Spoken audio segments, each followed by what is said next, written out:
ದುರ್ಯೋಧನ ವೈಭಕ್ಯವಾದ ಏನಾಯ್ತೋ ನಿನ್ನ ಮಧ್ಯ, ಏನಾಯ್ತೋ ನಿನ್ನ ಬದುಕೆ, ಏನಾಯ್ತೋ ನಿನ್ನ ಸೇರು.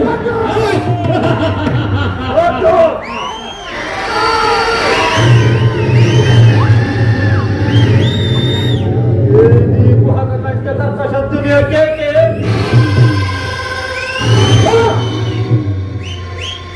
ದೇವಿ ಪ್ರಯಾಣಕ್ಕೆ ಜ್ವಾಲೆಯ ಪ್ರಚೋದನೆ ಬೆಂಚಿನ ಪ್ರಚಂಡ ಮಾತ್ರ ಪ್ರಯತಾಂಗವ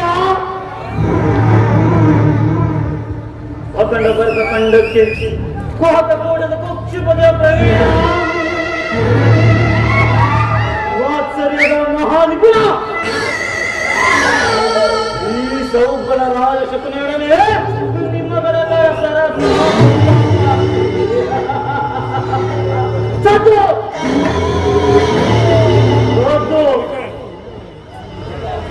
ದುರ್ಯೋಧನ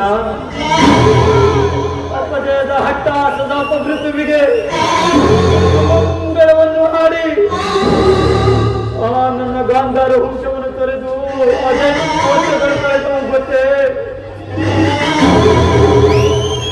ಘಟಿಸಿದ ನೆನಪುಗಳು ಅನ್ನ ನೀರಿನ ದಸದಿಗೆ ಆತ್ಮನಾದ ಈ ನನ್ನ ಕಣ್ಣನ್ನೇ ಹಿಡಿದು ಕಾಡಿಸುತ್ತಿದೆ. ಈ ನನ್ನ ಕಣ್ಣುಗಳಿಗೆ ಆದ ಯಾತನೆ, ಆ ನನ್ನ ಸಹೋದರಿ ಆ ಕುರುಡು ರಾಜ್ಯದ ಮದುವೆಯಾದ ಮಾನಸಿಕ ವೇದನೆ ಇವೆಲ್ಲವನ್ನು ಕಂಡು ಕೇಳಿ ನಾನು ಮಾನಸಿಕವಾಗಿ ಹೋಗಿದ್ದೇನೆ. ದುರ್ಯೋಧನ ಒಂದು ಸೆರೆವಾಸದಲ್ಲಿದ್ದ ನನ್ನ ಅಥವಾ ಸಹೋದರರಿಗೆ ದಿನಕ್ಕೆ ತಿನ್ನಲು ಒಂದು ಇಡಿಯನ್ನ ಒಂದು ಅಲ್ಲವೇ? ಆ ನನ್ನ ಸಹೋದರರು ಅದೆಲ್ಲವನ್ನು ನನಗಿತ್ತು ಒಬ್ಬೊಬ್ಬರಾಗಿ ಹತರಾದರು.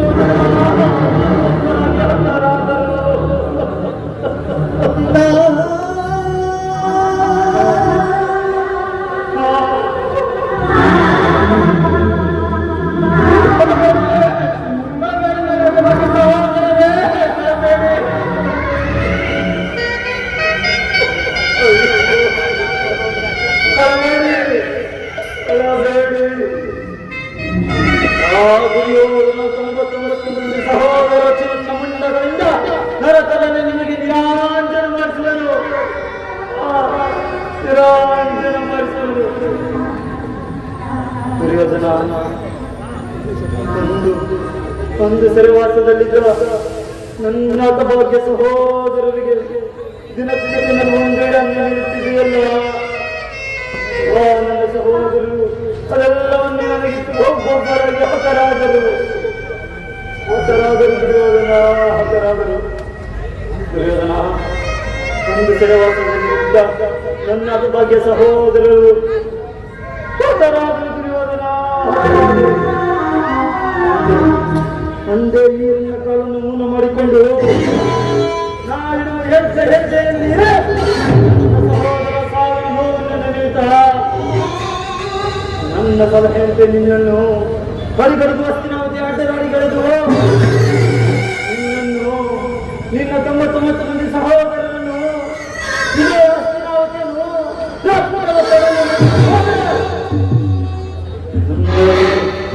ನನ್ನ ಹೆಸರು ಸೌಬಲರಾದ ಶಕುನಿಯೇ ಅಲ್ಲ, ಶಕುನಿಯೇ ಅಲ್ಲ. ದುರ್ಯೋಧನ ಮಾಡಿರುವ ಘೋರ ಕೃತ್ಯಗಳನ್ನು ನೆನಪಿಸಿಕೊಂಡರೆ ಈಗಲೂ ಈ ನನ್ನ ಎದೆಯಲ್ಲಿ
ಜಾಗ ಜಾಗ ಜಾಗ.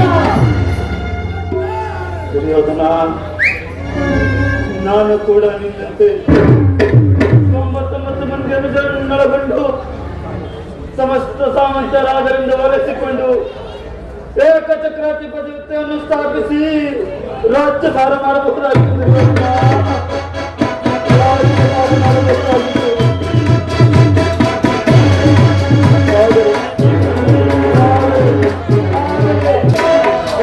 ನನ್ನ ಆಸೆಗಳೆಲ್ಲವೂ ಗಾಳಿ ಗೋಪುರವಾದವು ದುರ್ಯೋಧನ, ಗಾಳಿ ಗೋಪುರವಾದವು. ಮುಳ್ಳನ್ನು ಮುಳ್ಳಿನಿಂದಲೇ ತೆಗೆಯಬೇಕು, ವಜ್ರವನ್ನು ವಜ್ರದಿಂದಲೇ ಕತ್ತರಿಸಬೇಕು. ನಿನ್ನಂತ ಮೋಸಗಾರರನ್ನು ಮೋಸದಿಂದಲೇ ನಾಶಪಡಿಸಬೇಕು. ದುರ್ಯೋಧನ, ತಂದೆ ತಾಯಿ ಕಣ್ಣೀರಿನಿಂದ ತೊಯ್ದು ಗುರು ಹಿರಿಯರ ರಕ್ತದಿಂದ ಕಳಂಕಿತನನ್ನಾಗಿ ಮಾಡಿ ಪುತ್ರ ಶೋಕದಿಂದ ನರಳುತ್ತಾ ನಿನಗಾಗಿ ತತ್ವ ಕಣ್ಣೀರಿಡುವವರಿಲ್ಲಂತೆ ಮಾಡಿ ನರಕದ ಮಾರ್ಗವನ್ನು ಎಣಿಸಿದನು, ನರಕದ ಮಾರ್ಗವನ್ನು ಎಣಿಸಿದನು.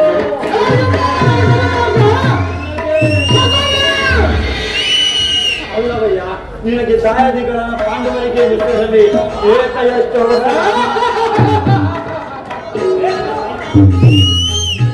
ನಾನು ಮಾಡಿದ ಕಾರ್ಯವು ಇಂತರಾಯಿಸುತ್ತದೆ. ಚಿಂತೆ ಏಕೆ ಕುರುರಾಟ? ಜಯಂದ್ರ ಕೃತವರ್ಮಾದಿಗಳು ಯುದ್ಧದಲ್ಲಿ ನಿನಗೆ ಸಹಾಯ ಮಾಡಲು ನಿನ್ನೆ ಸಮೇತರಾಗಿ ಹೊರಟರು ಎಂದು ದೂತನು ಈಗಷ್ಟೇ ಸಂದೇಶವನ್ನು ತಂದನು. ಮಾವ, ನಾನು ಹರಕ್ಕಾಗಿ ಚಿಂತಿಸುತ್ತಿಲ್ಲ. ಈ ದುರ್ಯೋಧನನು ಅಸಹಾಯ ಸೂರನು. ತನ್ನೆರಡು ತೋಳ್ಬಲಗಳಿಂದ ಪಾಂಡವರ ಸಮಸ್ತ ಸೈನ್ಯವನ್ನು ಧ್ವಂಸ ಮಾಡಿಬಿಡುವನು. ಆದರೆ ಈ ಜ್ಞಾತಿ ಹಿಂಸೆ, ಸೈತ ಕಲಹ ಇದು ಉಚಿತವೇ ಮಾವ? ಮಾವ, ಆ ದಿನ ದ್ವಾರಕೆಗೆ ಹೋಗಿದ್ದಾಗ ಕೃಷ್ಣನು ಯುದ್ಧವು ಅಧರ್ಮವೆಂದು ಎಷ್ಟು ಹೇಳಿದನು. ಆದರೂ ನಾವು ಆತನ ಮಾತನ್ನು ನಿರಾಕರಿಸಿ ಬಂದೆನು ಮಾವ. ಕೃಷ್ಣ ಅವನ ಮಾತು ಪರಿಗ್ರಹವನ್ನು ಬಿಡುವ.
ಕಾಲ ನಾಳೆ ಶಾಂತಿ ಸಂಧಾನವಂತೆ.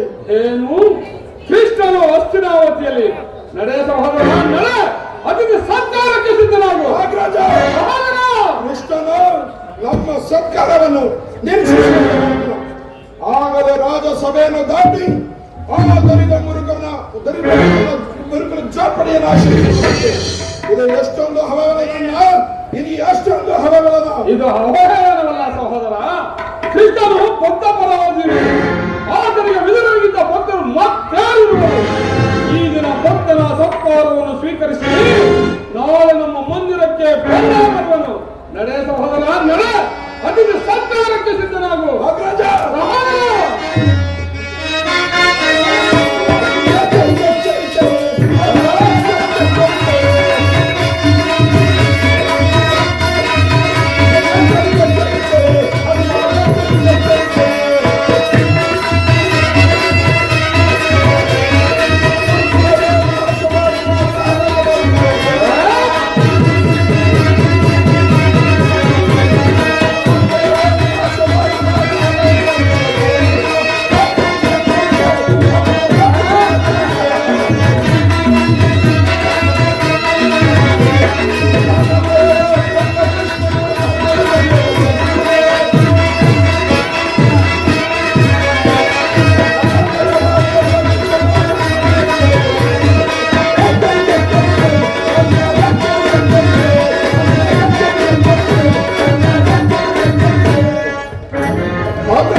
ದರಿದ್ರ ಕೃಷ್ಣನಿಗೆ ನೀನೇನಾದರೂ ಆಶ್ರಯ ಕೊಟ್ಟಿದ್ದೆ ಆದರೆ ನಮ್ಮಗಳ ವಿನಾಶತೆ ನೀನೇ ಕಾರಣ.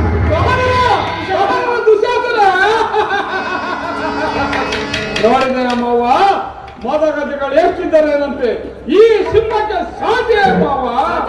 ನನ್ನ ತಮ್ಮನನ್ನು ಶಾಸನ ಮಾಡಲು ನನ್ನಿಂದಲೂ ಸಹ ಒಂದೊಂದು ಸಾರಿ ಅಸಾಧ್ಯವೆನಿಸುವುದು ಮಾವ. ಈಗ ಏನು ಮಾಡುವುದು? ಆ ಕೃಷ್ಣನ ಸಂಧಾನಕ್ಕೆ ಸಮ್ಮತಿಸಲೇ ಅಥವಾ ಕೃಷ್ಣನ ಶಾಂತಿಗಾಗಿ ಇಲ್ಲಿಗೆ ಬಂದವನಲ್ಲ.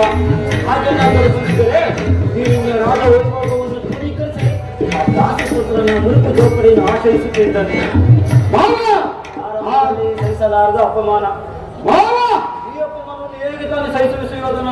ಓ ಕೃಷ್ಣನಲ್ಲಿ ನಿನಗೆ ಇಷ್ಟೊಂದು ದ್ವೇಷವೇಕೆ ಮಾವ? ಸುಯೋಧನ, ಕೃಷ್ಣನು ಕ್ಷತ್ರಿಯ ಕುಲದ ಕಳಂಕ ಸ್ವರೂಪ. ವರ್ಷದಲ್ಲಿ ಕ್ಷತ್ರಿಯರ ನಿರ್ಮೂಲನೆ ಮಾಡಲೆಂದೇ ಅವನು ಅವತರಿಸಿರುವನು.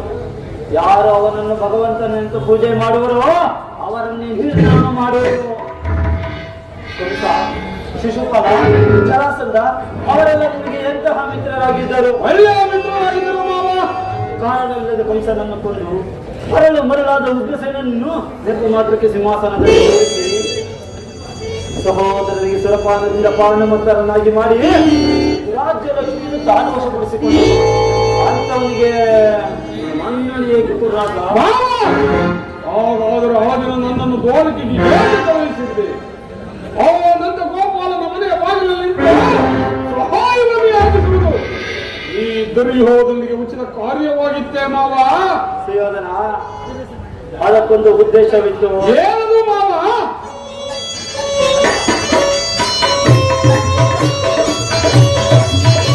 ಸುಯೋಧನ, ಕಾಳಸರ್ಪವನ್ನು ಕಿತ್ತ ಬಳಿಕ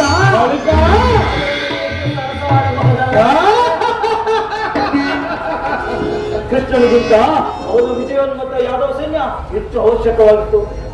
ಒಂದು ವೇಳೆ ಶ್ರೀಕೃಷ್ಣನು ಸಮೇತರಾಗಿ ನಿನಗೆ ಸಹಾಯ ಮಾಡಲು ಒಪ್ಪಿದ್ದರೆ, ಕೃಷ್ಣ ನನಗೆ ನೀನು ಬೇಡ, ನಿನ್ನ ಸೈನ್ಯವಷ್ಟೇ ಸಾಕು ಎಂದು ನಿಸ್ಸಂಕೋಚವಾಗಿ ಹೇಳಬಹುದಿತ್ತು. ಆದರೆ ಆ ಬಡಪಾಯಿ ಅರ್ಜುನನು ಆ ಸಂಕಟದಿಂದ ನಿನ್ನನ್ನು ಪಾರು ಮಾಡಿದನು. ಮಾವ, ಕೃಷ್ಣನು ನೀನು ಹೇಳುವಂತಹ ವಂಚಕನೇ. ಆದರೆ ಆತನ ಮೇಲಿನ ದ್ವೇಷದಿಂದ ಆ ಬಡಪಾಯಿ ಪಾಂಡವರನ್ನು ಪಾಪ ಹಿಂಸಿಸಬೇಕಾಗುವುದಲ್ಲ ಮಾವ.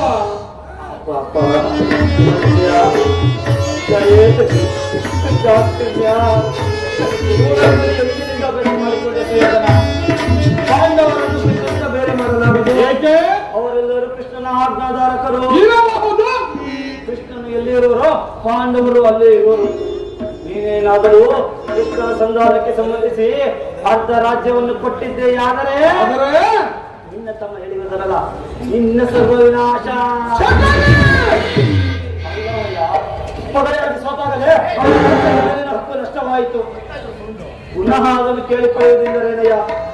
ರಾಜ್ಯ ಬೇಕಾದವರು ಯುದ್ಧದಲ್ಲಿ ಹೋರಾಡಿ ರಾಜ್ಯದ ಪೀಡಿತರಲ್ಲಿ ಅದನ್ನು ಬಿಟ್ಟು ಮೇಲಿಂದ ಮೇಲೆ ಏಕಯ್ಯ ಈ ದೈನ್ಯ ವೃತ್ತಿ ದೇಹಿ ದೇಹಿ. ಸರಿಯಾಗಿ ಹೇಳಿದ ಶಕುನಿ. ಯುದ್ಧದ ಹೊರತಾಗಿ ಓ ಪಾಂಡವರಿಗೆ ಒಂದು ಸೂಜಿಯ ಮನೆ ಕೊಡುವುದಿಲ್ಲ. ಕೊಡಲು ನಾನು ಬಿಡುವುದಿಲ್ಲ. ಇಷ್ಟು ಮಾತ್ರ ಅಲ್ಲ, ಬಾರಿ ಬಾರಿಗೂ ಸಂಧಿಯ ಪ್ರತಿಷ್ಠೆಯನ್ನು ತೋರುವ ಕೃಷ್ಣನಿಗೆ ತಕ್ಕ ಪ್ರಾಯಶ್ಚಿತ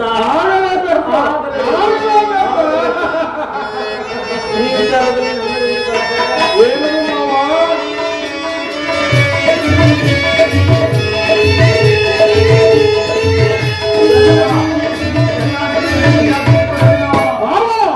ನಿನ್ನ ಸಲಹೆ ಹೊರತಾಗಿ ನಾನು ಮತ್ತೇನನ್ನೂ ಮಾಡುವುದಿಲ್ಲ.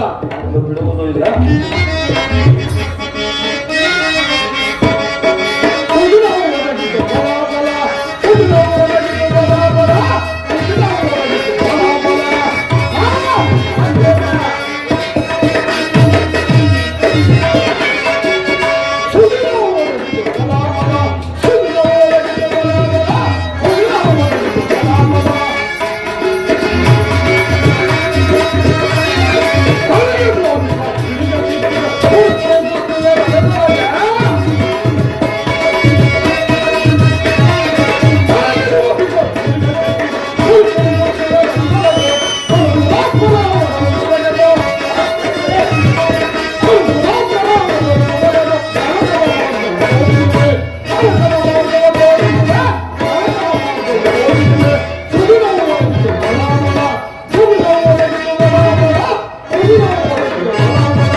ಮಾವನನ್ನು ಕುರಿಯನ್ನು ಕೊಬ್ಬಿಸಿ ಬಲಿ ಕೊಟ್ಟರೆ ನಾನು ನಿನ್ನನ್ನು ಉಬ್ಬಿಸಿ ಬಲಿ ಕೊಟ್ಟರು. ನನ್ನ ಸಲಹೆ ನಿನ್ನ ಕುಲದ ಮೇರನ್ನು ಕಿತ್ತೊಗೆಯುವುದು.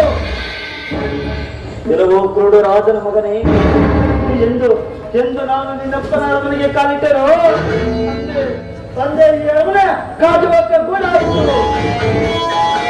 ಮಾರುವಕ್ಕ ಬೀಡಾಯಿತು ಎಂದು ಈ ನನ್ನ ರಕ್ತದ ಹೆಜ್ಜೆಗಳು ನಿನ್ನ ಹಿಂದೆ ಸರಿದಾಡಿದವು. ಅಂದೇ ಶುರುವಾಯಿತು ನಿನ್ನ ಕುರುವಂಶದ ನಿರ್ಮೂಲ. ಕುರುಕುಲ ಸಾಮ್ರಾಟ ಮುಗಿಯಿತು ನಿನ್ನ ಅಟ್ಟಹಾಸದ ಅಧಿಕಾರದ ಆಟ. ಅಧಿಕಾರ ಬಲದಿಂದ ಕೊಬ್ಬಿ ಮೆರೆತಿದೆಯಲ್ಲವೇ ಮೂಲ. ಇದೆಷ್ಟು ದಿನಗಳಲ್ಲಿ ಇರುವ ನಿನ್ನ ಅಧಿಕಾರ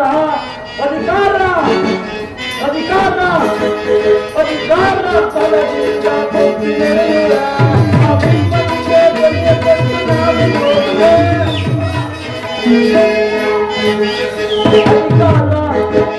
ಅಧಿಕಾರ ಬಲದಿಂದ ಕೊಬ್ಬಿ ಮೆರೆಯುವ ಆ ಬಿಂಬಕ್ಕೆ ಬಲಿಯಕೊಟ್ಟು ನಾವು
ಶಕುನಿ ಎಂಬ ಮೂರಕ್ಷರದ ಅರ್ಥವನ್ನೇ ಮುರಳಿ ಶಕ್ತಿ ಪ್ರಧಾನರಾದ ಕುರುವಂಶವನ್ನು ನೀನೆಲ್ಲಕ್ಕೆ ಮಾಡಬೇಕು. ಶಕುನಿಯಿಂದ ಕುರುವಂಶ ನಾನು ನಿನ್ನ ಮಾವನಲ್ಲವೋ ನಿನ್ನ ಕುಲದ ಆ ಜನ್ಮವೇರಿ ಕೌರವ ನನ್ನ ಗಾಂಧಾರ ವಂಶವನ್ನು ನಿರ್ಮೂಲನೆ ಮಾಡಿ ಅಧಿಕಾರದ ಉತ್ತುಂಗ ಶಿಖರಕ್ಕೇರಿ ಮೇಲಿಲ್ಲ ಮಹಾದ್ವಾರದಿಂದ ಕುರುಕ್ಷೇತ್ರದ ರಣರಂಗದವರಿಗೆ ರಕ್ತ ಸಾಗರವನ್ನು ಏರ್ಪಡಿಸಿ ಹಸ್ತಿನಾವತಿ ಮಣಿಮುಕುಟ ರಕ್ತ ಸಿಂಹದನ್ನು ರಕ್ತದ ಕೊನೆಯನ್ನು ಮುಳುಗಿಸಿ ನಿನ್ನ 99 ಮಂದಿ ಸಹೋದರರ ರಕ್ತದ ಯಾರು ಬೇಕೆ ಅಂತ ಆಳಿಸಿ ಸಾಮ್ರಾಜ್ಯ ಪದವಿ ಪಟ್ಟಣ ಮುಕುಟವನ್ನು ಚರಡಂಕಮಲ್ಲದಿಂದ ಬೆರೆಯುತ್ತಿರುವ ಭಿನ್ನ ಮತಕವು ರಕ್ತದ ಮಡುವಿನಲ್ಲಿ ಹೊರಗಾಡುವುದನ್ನು ಎಂದು ನಿನ್ನ ಮಡದಿಯಾದ ಭಾನುಮತಿ ಮಂಡೆಗೆದು ಮುಂಡೆಯಾಗಿ ನಿನ್ನ ಶವದ ಮೇಲೆ ಬಿದ್ದು ಒದ್ದಾಡುವುದನ್ನು ನಾವು ನಂದೇ ಈ ಶಕುನಿ ಮನಸ್ಸಿಗೆ ಆನಂದ ಪರಮಾನಂದ